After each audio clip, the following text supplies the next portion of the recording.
오늘 우리에게 주신 하나님의 말씀은 구약성경 하박국 3장 16절부터 19절 말씀입니다. 내가 들었으므로 내 창자가 흔들렸고 그 목소리로 말미암아 내 입술이 떨렸도다.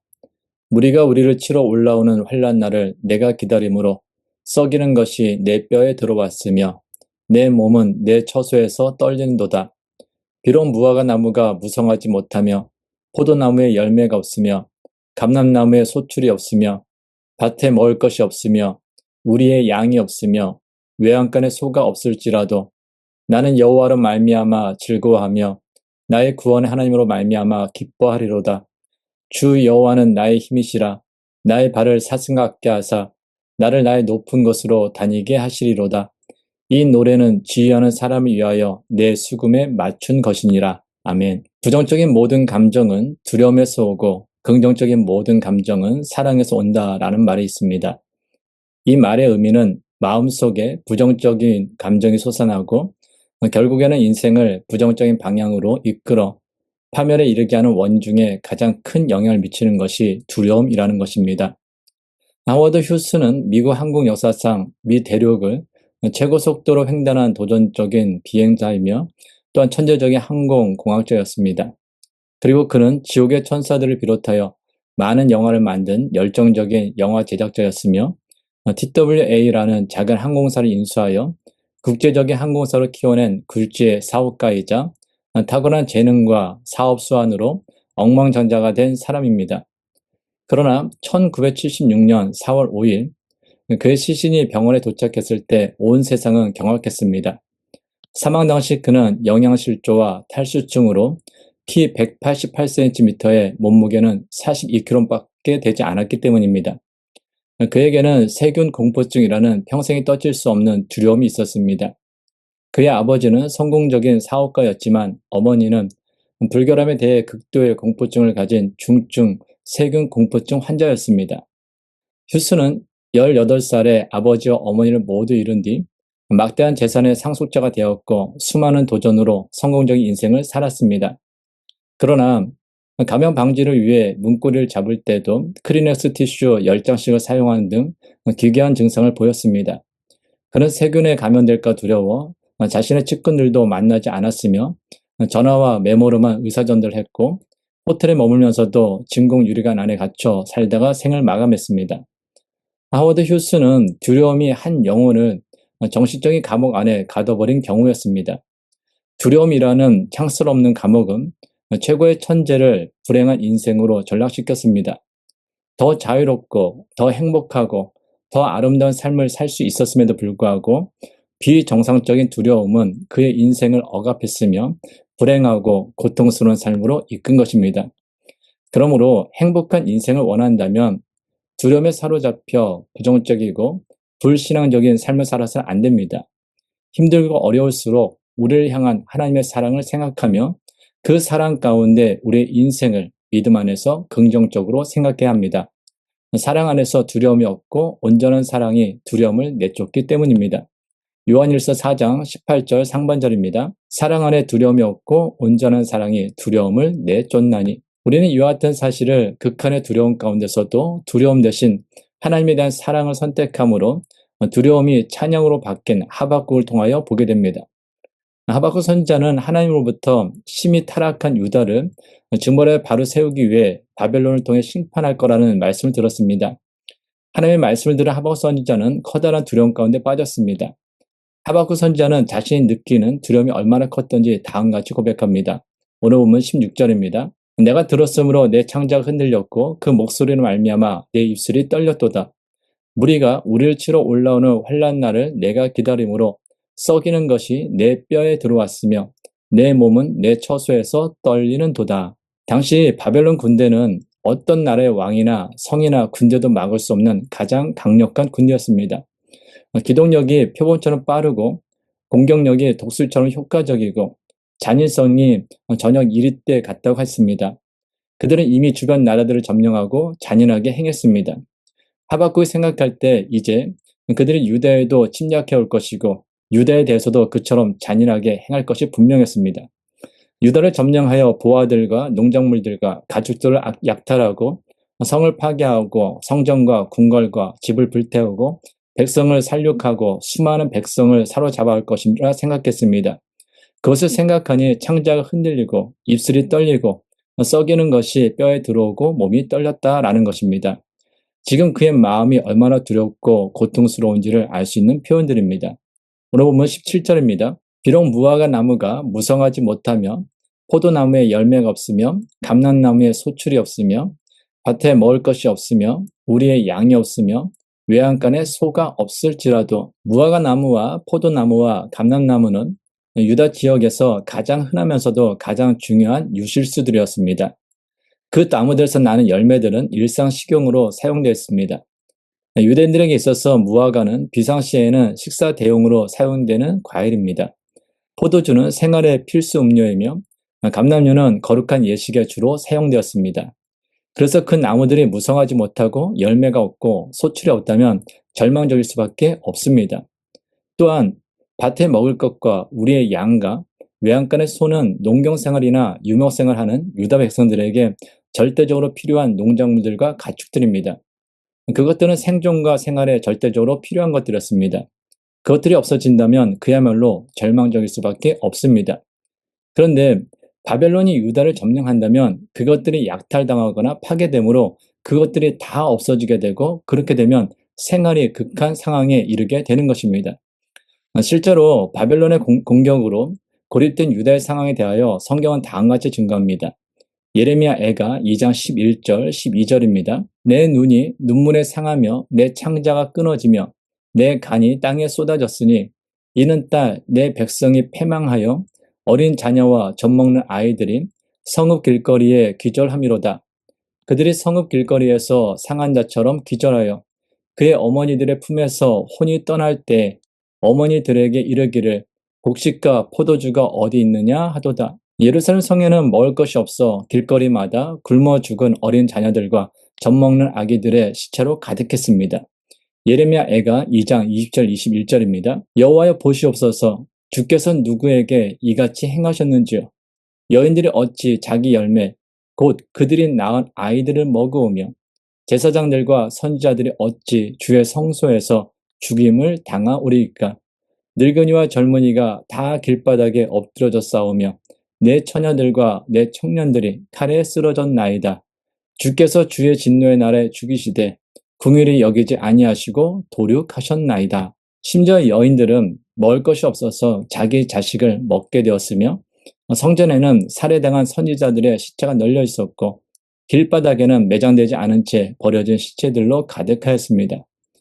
이 모든 광경을 직접 목격하고 경험한 예레미야 선지자는 그 슬픔이 얼마나 컸던지 눈에서는 하염없이 눈물이 흘러내리며 눈이 눈물에 상하며 창자가 끊어지며 간이 땅에 쏟아졌다라고 고백하였습니다. 바벨론의 공격으로 인하여 앞으로 유다 땅에 일어날 상황에 대하여 다른 사람은 몰라도 하박국 선지자는 알고 있었습니다.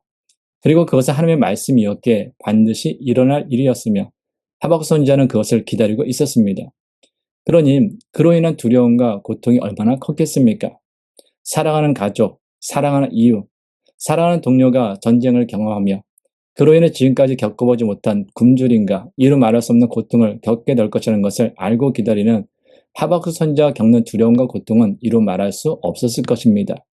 아마도 하박국 선지자는 시한부 인생을 사는 사람이 죽음을 기다린 것 같은 극한의 두려움을 겪고 있었을 것입니다. 그럼에도 불구하고 그런 두려움으로 인하여 절망의 자리, 낙심의 자리에 주저앉지 않았습니다. 인생을 포기하지도 않았습니다. 오히려 그는 즐거워하며 기뻐하며 찬양하였습니다. 오늘 보면 18절입니다. 나는 여호와로 말미암아 즐거워하며 나의 구원의 하나님으로 말미암아 기뻐하리로다. 아멘.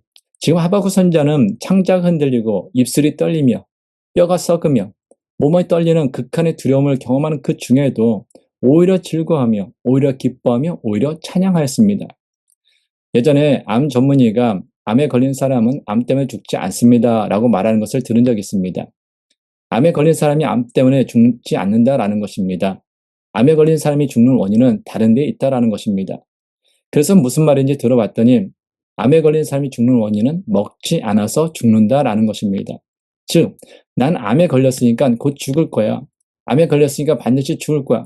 암은 참으로 무서운 병인데 내가 어떻게 암과의 싸움에서 이길 수 있겠어? 라는 그 두려움에 사로잡혀 제대로 먹지 못하여 기력이 점점 세워지고 결국에는 암과 제대로 싸워보지도 못하고 죽는다라는 것입니다. 저는 그 말을 들으면서 그럴 수 있겠다라는 생각을 해보았습니다. 그런데 지금 하박국 선지자는 유다와 유다 백성 전부가 암에 걸린 것과 같은 비참한 상황에 처할 것이라는 그 이야기를 하나님부터 직접 들었습니다. 그로 인해 그는 창자가 흔들리고 입술이 떨리고 썩이는 것이 뼈에 들어오고 몸이 떨리는 것 같은 그 두려움 가운데 있었습니다. 그런데 그는 절망 가운데 낙심하거나 삶을 포기하지 않았습니다. 오히려 즐거워하며 오히려 기뻐하며 오히려 찬양하였습니다. 어떻게 그럴 수 있었습니까? 하박국 선지자는 하나님 때문에 인생 가운데 가장 커다란 두려움을 경험하는 그 상황 가운데서도 절망하거나 좌절하거나 낙심하지 않고 오히려 찬양할 수 있었던 것입니다. 왜냐하면 하나님께서 지금은 유다가 행한 죄악으로 인하여 바벨론이라는 그 채찍을 유다를 향해 드시지만 결국엔 유다를 구원하여 주실 구원의 하나님이심을 믿었기 때문입니다. 이스라엘 백성들은 애굽에서 400년이 넘는 세월 동안 노예로 살았습니다. 열심히 일을 해도 그들은 그들의 수고한 대로 임금을 받지 못하였고 제대로 먹지도 못하였습니다. 오히려 억울하게 매를 맞기도 하고 감옥에 갇히기도 하며 자신의 소유를 빼앗기기도 하고 심지어는 목숨을 잃기도 하였습니다. 그래도 그들은 아무런 말도 그 어떤 저항도 할 수 없었습니다. 결국 그들의 울부짖음은 하나님의 귀에 들렸고 하나님께서는 모세를 택하시고 부르시고 보내시어 이스라엘 백성들을 애굽에서 구원하여 주셨습니다. 그러나 바로는 자신의 병거와 군사를 이끌고 애굽에서 나온 이스라엘 백성들을 죽이고자 쫓아왔습니다. 이스라엘 백성들은 자신들 죽이려고 쫓아오는 애굽의 군대를 보며 두려움에 떨었습니다. 설상가상으로 그들 앞은 거대한 홍해가 가로막았습니다. 이로 인해 모든 이스라엘 백성들은 여호와 하나님과 모세를 향하여 광야에서 죽게 하려고 애굽에서 나오게 하였느냐라는 불평과 원망을 쏟아놓았습니다. 바로에 대한 두려움, 애굽 군대에 대한 두려움, 홍해에 대한 두려움이 그들로 하여금 지금까지 하나님께서 그들에게 베푸신 은혜와 능력을 잊어버리게 한 것입니다. 결국 그들은 전능하신 하나님, 불과 구름 기둥으로 인도하신 하나님께서 함께 하심에도 불구하고 두려움의 노예가 되어 하나님이 어떤 분이신지 잊어버리고 하나님을 향하여 불평과 원망을 쏟아놓으며 불신앙의 자리에 주저앉았습니다. 그러나 그때 하나님께서는 홍해에 큰 동풍을 일게 하시어 홍해를 육지처럼 건너게 하셨습니다. 그리고 이스라엘 백성들이 홍해를 건넌 후에는 그들을 쫓아오던 바로의 군대를 홍해 한가운데 수장시켜 버리셨습니다. 애굽에서 노예 생활하던 이스라엘 백성들이 그들의 구원을 위하여 한 일은 아무것도 없었습니다. 죽음의 갈림길인 홍해에서 이스라엘 백성들이 그들의 구원을 위하여 한 일은 오직 하나님과 그들의 지도자인 모세를 원망하는 것뿐이었습니다. 이스라엘 백성들을 애굽에서 바로의 칼에서 거대한 홍해에서 구원하여 주신 분은 오직 여호와 하나님이셨습니다. 그래서 성경에 처음으로 기록된 찬양은 다음같이 시작합니다. 출애굽기 15장 1절 2절입니다. 내가 여호와를 찬송하리니 그는 높고 영화로우시며 말과 그 탄자를 바다에 던지셨음이로다. 여호와는 나의 힘이요 노래시며 나의 구원이시로다. 그는 나의 하나님이시니 내가 그를 찬송할 것이요 내 아버지의 하나님이시니 내가 그를 높이리로다. 아멘. 우리가 처한 상황 가운데서 우리를 구원하여 주시고 우리를 건져주시는 분은 오직 하나님이십니다. 우리가 처한 상황 속에서 온전히 우리를 건져내어 회복시켜 주실 분은 오직 여호와 하나님이십니다. 그러므로 우리는 현재 처한 상황이 아무리 힘들고 어렵고 절망적이라 할지라도 우리를 건져주시고 구원해 주실 그 하나님을 바라보며 오늘의 삶 가운데 최선을 다하며 감사하며 즐거워하며 기뻐하며 살아가야 합니다. 또한 하박국 선지자는 하나님만이 그의 힘이심을 믿었기 때문에 커다란 두려움의 상황 가운데서도 오히려 즐거워하며 기뻐하며 찬양할 수 있었던 것입니다. 오늘 보면 19절입니다. 주 여호와는 나의 힘이시라 나의 발을 사슴과 같게 하사 나를 나의 높은 곳으로 다니게 하시리로다. 아멘. 여기서 힘이란 부, 능력, 강한 군대라는 뜻입니다. 그러므로 여호와는 나의 힘이시다라는 이 고백은 하나님께서는 전혀 부족함이 없으신 분이다라는 뜻입니다. 지금 하박국 선지자는 침략자 바벨론 군대에 의해 유다 땅이 황폐화되어 살아가기조차 힘든 죽음의 비극을 보았습니다. 그러나 그는 그 절망적인 상황만을 본 것이 아니라 힘이 되시는 하나님을 보았습니다. 그래서 그는 절망적인 상황 가운데서도 낙심하거나 포기하지 않고 오히려 즐거워하며 기뻐하며 찬양하였던 것입니다. 예수를 믿지 않는 세상 사람들이 자신의 생명을 유지하기 위하여 의지하는 힘은 물질이나 명예나 권력, 또한 학벌, 인간관계 등입니다. 그래서 그들은 그들이 의지하는 힘인 그 물질이나 명예나 권력과 같은 것이 없어지면 그들의 삶이 큰 해를 당할까 봐 두려워하며 좌절합니다. 그러나 하나님의 자녀된 우리가 세상을 살아가면서 의지해야 할 힘은 오직 하나님 외에는 없습니다. 특히 힘들고 절망적인 상황일수록 우리는 우리의 힘이 되시는 하나님을 더욱더 의지해야 합니다. 예수님께서는 당신은 포도나무이며 우리는 포도나무 가지라고 말씀하셨습니다. 그리고 우리를 향하여서 다음같이 말씀하셨습니다.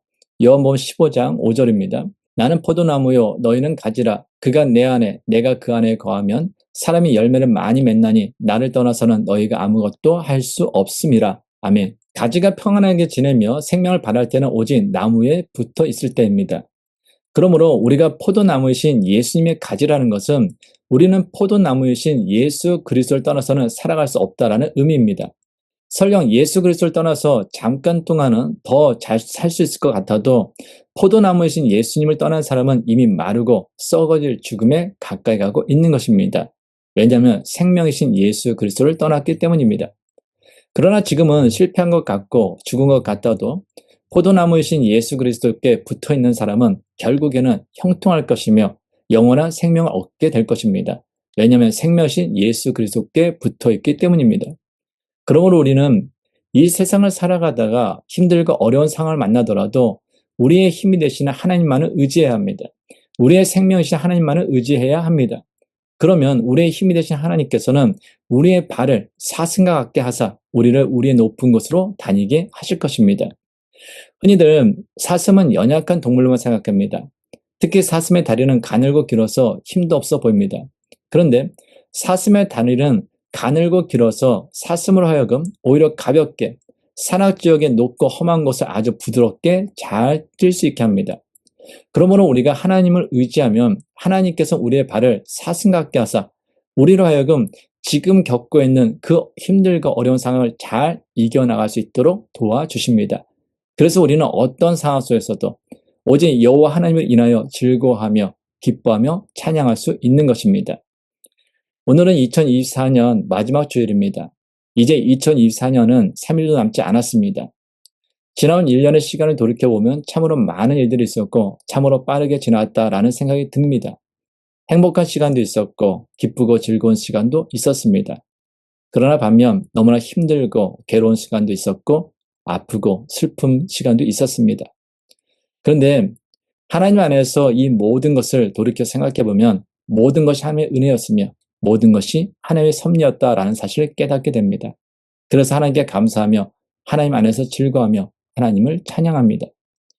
이제 얼마 남지 않은 2024년이라는 시간을 보내며 불평이나 원망은 주님의 십자가 앞에 내려놓고 우리의 구원이시며 우리의 힘이신 하나님으로 말미암아 기뻐하며 즐거워하며 감사하며 찬양함으로 2024년을 마무리하고 하나님과 함께 새로운 2025년을 시작하는 우리 모두가 되기를 주님의 이름으로 축원합니다. 하나님 아버지, 지난 1년의 시간을 돌이켜보니 마치 한날과 같이 모든 날들이 너무나 빨리 지나갔다라는 생각이 듭니다. 하나님과 함께 할 수 있어서 너무나 은혜롭고 하나님께서 선물로 주신 가족들과 함께 할 수 있어서 너무나 행복했고 하나님께서 일상의 삶 가운데 만나 계신 사람들이 있어서 외롭지 않은 날들이었습니다. 이 모든 것을 허락하신 하나님 감사합니다. 그럼에도 때로는 힘들고 괴로운 시간도 있었고 슬프고 마음 아픈 날도 있었습니다. 그러나 하나님 안에서 믿음으로 생각하니 모든 것이 하나님의 은혜이며 모든 것이 하나님의 섭리라는 사실을 깨닫습니다. 그래서 오늘도 하나님께 감사하며 하나님 안에서 즐거워하며 하나님을 찬양합니다. 우리에게 허락된 시간이 얼마인지 알 수 없지만 얼마를 살더라도 우리의 구원이시며 우리의 힘이신 하나님으로 말미암아 기뻐하며 즐거워하며 감사하며 찬양하며 오늘이란 시간을 아름답게 장식하며 살아가게 하옵소서. 이제는 우리 주 예수 그리스도의 은혜와 하나님의 크신 사랑과 성령님의 교통하심이 하나님께서 허락하신 오늘이란 삶을 구원이시며 힘이신 하나님으로 말미암아 기뻐하며 즐거워하며 감사하며 찬양하며 아름답게 장식하며 살아가기 원하는 모든 하나님의 사람들 위해 이제부터 영원까지 함께 하시기를 간절히 축원하옵나이다. 아멘.